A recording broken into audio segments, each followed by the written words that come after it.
Everyone అందరికీ నమస్తే. నేను మీ సింధుని. Welcome to our channel passion fashion by Sindhu.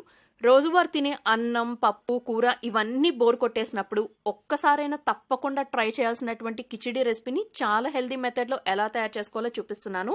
Recipe preparation కోసం స్టవ్ మీద ఒక ప్రెషర్ కుక్కర్ పెట్టుకుని ఇందులోకి 2 teaspoons oil, 1 teaspoon నెయ్యి అనేది వేసుకున్నాను.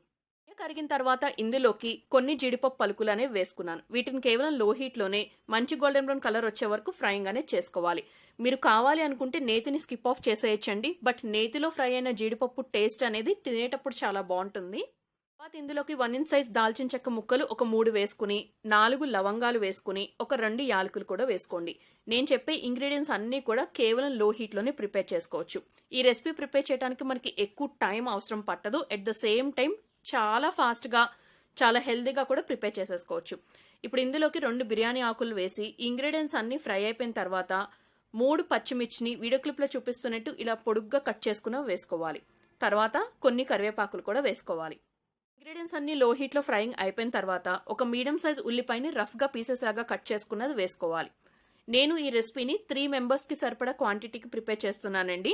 సో మీరు ఎక్కువ మందికి ప్రిపేర్ చేయదలుచుకున్నా, తక్కువ మందికి ప్రిపేర్ చేయదలుచుకున్నా చెప్పిన ఇంగ్రీడియంట్స్ మెజర్మెంట్స్ అన్నీ కూడా పెంచుకోవటం లేదా తగ్గించుకోవటం అనేది దానికి అకార్డింగ్లీ చేసుకోండి. ఇప్పుడు ఇందులోకి ఒక 1 టీ స్పూన్ అల్లం వెల్లుల్లి పేస్ట్ ఫ్రెష్గా ఉన్నది వేసుకుని అల్లం వెల్లుల్లి పేస్ట్ నుంచి పచ్చివాసన పోయే వరకు కుక్ చేసుకోండి. తర్వాత 1 టీ స్పూన్ జీలకర్ర కూడా వేసుకుని ఒక 1/2 టీ స్పూన్ పసుపు కూడా వేసుకోండి.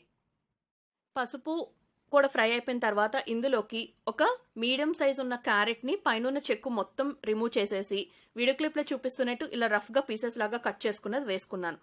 ఈ రెసిపీ ప్రిపరేషన్లో మనం ఎక్కువగా గిన్నెలు వాడి హంగామా చేసేది ఏమీ ఉండదండి. ఓన్లీ ఒక్క ప్రెషర్ కుక్కర్లోనే రెసిపీ మొత్తం కూడా కుక్ చేసేయచ్చు. ఇన్ఫ్యాక్ట్ ఇది 1 పాట్ రెసిపీ అని కూడా చెప్పొచ్చు. ఈవెన్ బ్యాచులర్స్, వంట రాని వాళ్ళు, బిగినర్స్ కూడా చాలా ఈజీగా ప్రిపేర్ చేసేసుకోవచ్చు. తర్వాత ఇందులోకి ఒక పెద్ద సైజ్ పొటాటోని పైన చెక్కు మొత్తం రిమూవ్ చేసి ఇలా పెద్ద సైజ్ కాకుండా మరీ చిన్న సైజ్ కాకుండా మీడియం సైజులో ఉండే ముక్కల్లాగా కట్ చేసుకుని వేసుకోండి. ఈ వెజిటేబుల్స్ అన్నీ కూడా కేవలం లో హీట్లోనే ఒక 2 to 3 మినిట్స్ కుక్ చేసుకోండి. తర్వాత రుచికి సరిపడా సాల్ట్ అనేది వేసుకుని బాగా కలుపుకోండి. వెజిటేబుల్స్ మనకి జస్ట్ కొంచెం పచ్చిదనం పోయే వరకు కుక్ చేసుకోవాలండి. మరీ మెత్తగా అయ్యే వరకు కుక్ చేసుకోకూడదు. ఇప్పుడు ఈ రెసిపీలో నెక్స్ట్ మనం యూజ్ చేసే ఇంగ్రీడియంట్ వచ్చేసి రైస్. నేను నార్మల్ మనం రెగ్యులర్గా ఇంట్లో వండుకునే రైసే తీసుకున్నాను. సో మీరు ఎంత కొలతకైనా ప్రిపేర్ చేసుకోండి. 1 కప్పు రైస్ తీసుకుంటే అందులో కరెక్ట్గా హాఫ్ క్వాంటిటీ పెసరపప్పు తీసుకోండి. అంటే నేను 1 కప్పు రైస్కి 1/2 కప్పు పెసరపప్పు తీసుకున్నాను. రెండింటిని కూడా శుభ్రంగా వాష్ చేసుకుని ఎక్సెస్ వాటర్ మొత్తం కూడా ఒక జాలిగరిటె హెల్ప్తో డ్రైన్ ఆఫ్ చేసి కేవలం రైస్, పెసరపప్పుని మాత్రమే ప్రెషర్ కుక్కర్లోకి యాడ్ చేయండి. ఇప్పుడు ఇందులోకి మీరు ఏ కప్పుతో అయితే రైస్ తీసుకున్నారో అదే కప్పుతో 3 కప్పుల వరకు వాటర్ అనేది యాడ్ చేసుకోవాలి. అంటే మనం రైస్, పెసరపప్పు కలిపి ఎంత తీసుకున్నామో దానికి డబల్ క్వాంటిటీలో వాటర్ అనేది తీసుకోవాలి. ఈ రెసిపీ ప్రిపరేషన్లో మీకు పర్ఫెక్ట్ టెక్స్చర్ కావాలి అనుకుంటే ఖచ్చితంగా వాటర్ మెజర్మెంట్ అనేది పర్ఫెక్ట్గా మెయింటైన్ చేయాలండి. అందుకే రైస్, పెసరపప్పు క్లీనింగ్ అయిపోయిన తర్వాత ఎక్సెస్ వాటర్ మొత్తం కూడా వంపేసేయమని చెప్పాను. ఎందుకంటే దానిలో ఏమైనా లెఫ్ట్ ఓవర్ వాటర్ అనేది ఉంటే మనకి ఈ కిచడి అనేది పర్ఫెక్ట్ టెక్స్చర్తో కుదరదు. ఎందుకంటే ఆ వాటర్ ఈ తర్వాత ఎసరికి పోసిన వాటర్ 2 ఎక్సెస్ అయిపోయి పర్ఫెక్ట్గా కుదరదు. సో రైస్, పెసరపప్పు ఎంత తీసుకుంటామో దానికి కరెక్ట్గా డబుల్ క్వాంటిటీలో వాటర్ అనేది తీసుకోండి. ఒకసారి బాగా కలుపుకుని ప్రెషర్ కుక్కర్ లిడ్ పెట్టేసి విజిల్ పెట్టి ఫ్లేమ్ని హైలోకి అడ్జస్ట్ చేసుకుని 3 విజిల్స్ హై హీట్లోనే కుక్ చేసుకోండి.